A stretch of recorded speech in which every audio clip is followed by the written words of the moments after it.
Yo, people, what you telling me back again for another footy talk, bruv? Another Monday, no 3 points collected. Done. What you telling me? What you telling me, bro? Bro, I'm good, man. I'm good, you know what I mean? Man's been getting chefed up from different angles right now.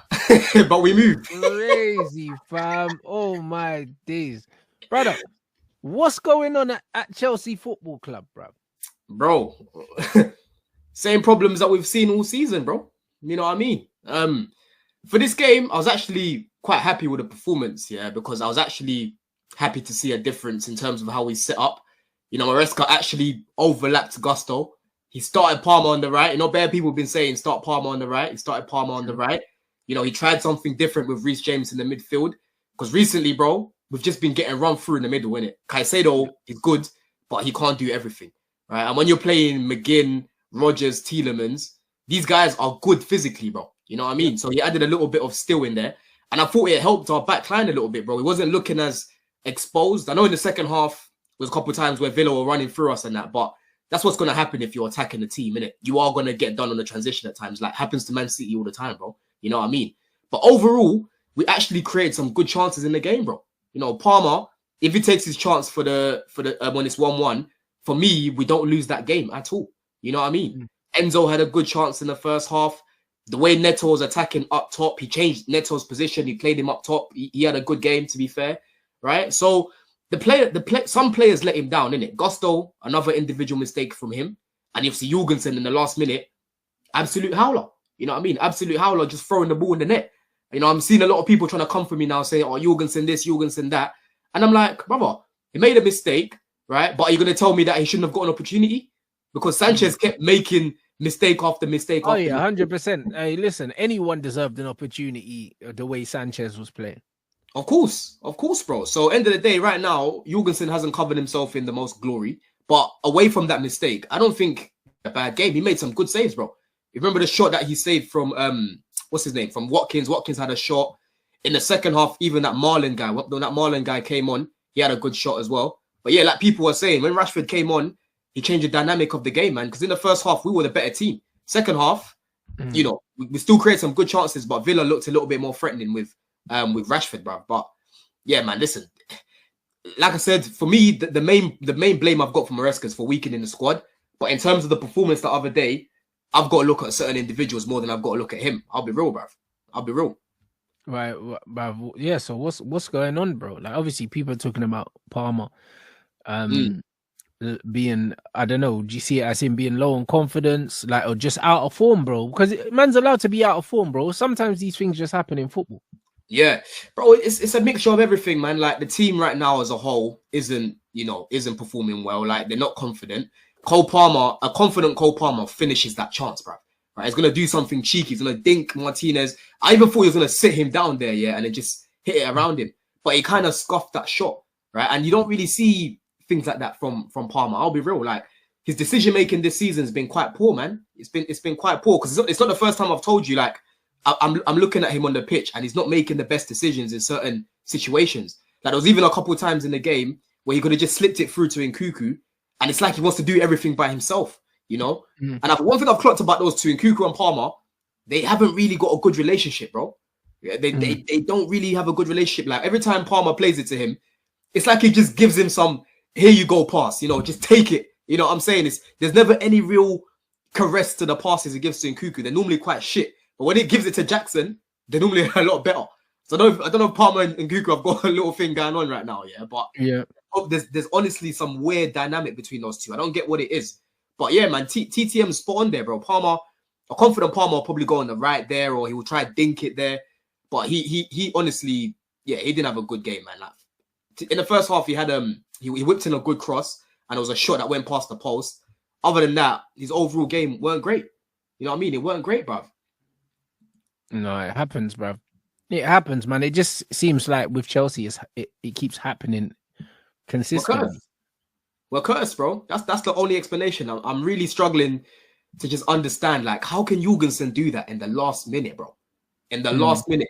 I'm pretty sure that was nasty. Yeah. That was nasty, bro, because, like, you man let Rashford come off the bench and get 2 dead assists, yeah, And I'm just like, bro, like even the cross here, he fired it at my man. Yeah, all he could do was direct it on target because the cross was fired at him.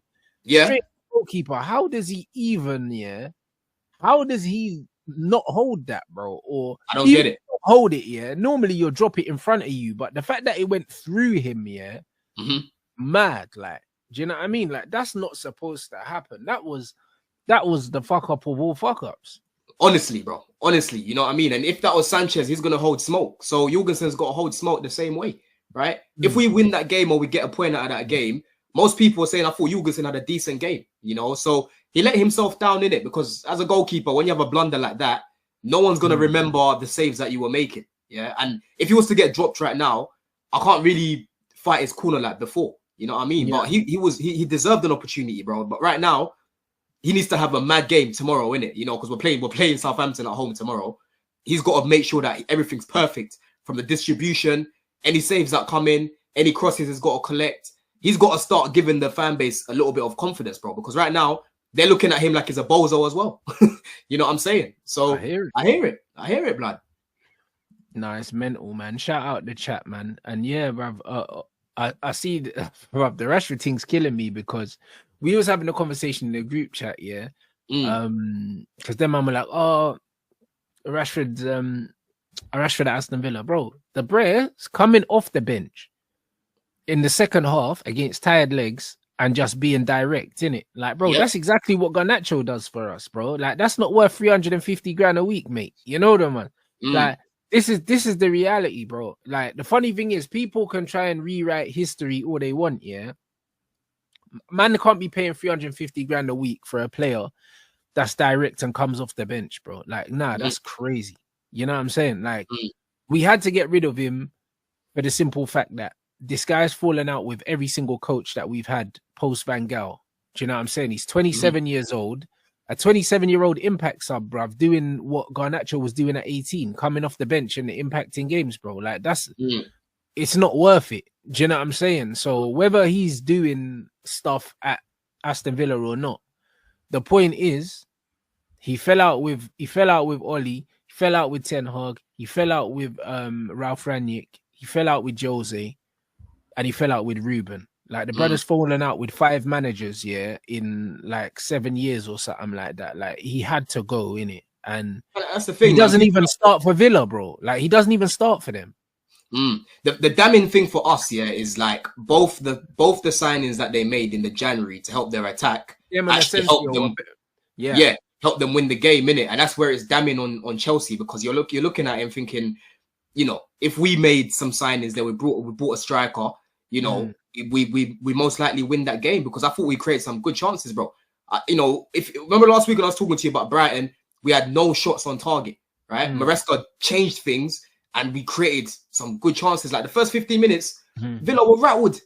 They didn't know like what to do because they were like, "Yo, we didn't prepare for this." Chelsea played a 4-3-3, you know.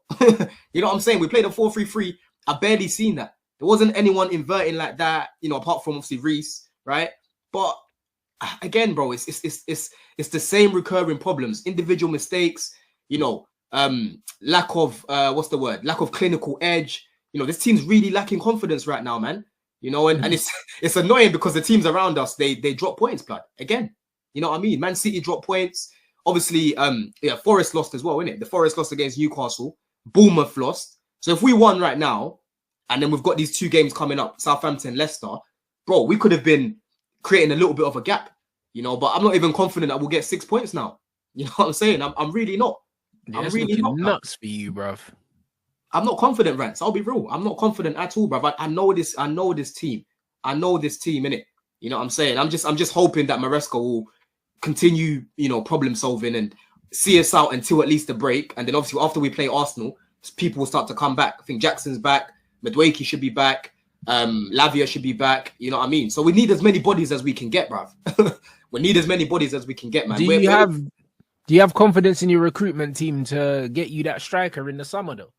Bro, this is what really annoys me about people, yeah, because they think, oh yeah, I've just got all this confidence in Clearlake. Bro, I'm skeptical about them the same way everyone's skeptical about these sporting directors, yeah. And I've even said on my channel, if it was up to me, I would sack the sporting directors and bring just one person that knows what they're doing and can wrap up deals. Yeah, people are forgetting, like with Caicedo, Igbali literally had to fly to the country to get that one wrapped up because Lawrence Stewart and all these guys couldn't get it sorted out. Right?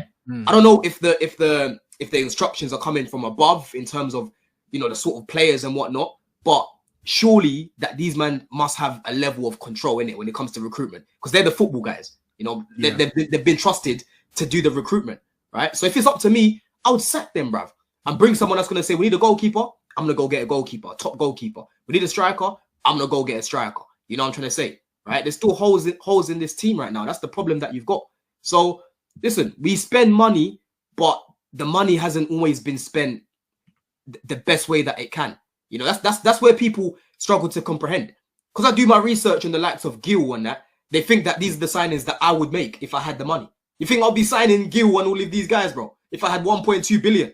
Do you really think I'll be doing that? Yeah, I don't know, bro. I don't know. You and your Y Scout subscription, blood. You know them ones, so maybe, bro. We don't know. If I had Y Scout when Roman was about, I'd still be having to use it, bro, because we used to sign bare youngins at the time. You know what I'm trying to say, right? But if it's up to me and I had the 1.2 billion, bro, you're not seeing Mark Gill. And if you do see Mark Gill, his third choice. He's not the second choice, and then you've got Jackson ahead of him. I'd make sure that I bring in a proper striker. I'll make sure that I bring in a centre-back that can play ahead of Fofana because he can't stay fit, yeah? I would make sure that I'm not loaning out both Santos and fucking Leslie and leaving a guy that was basically not available all last season in Alavia.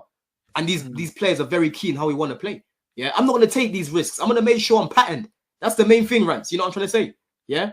I'm telling you, bro, give me the 1.2 billion, give you the 1.2 billion. We're building a proper squad, bro. Oh, 100%. Proper team. That goes without saying, bro. Like, you know,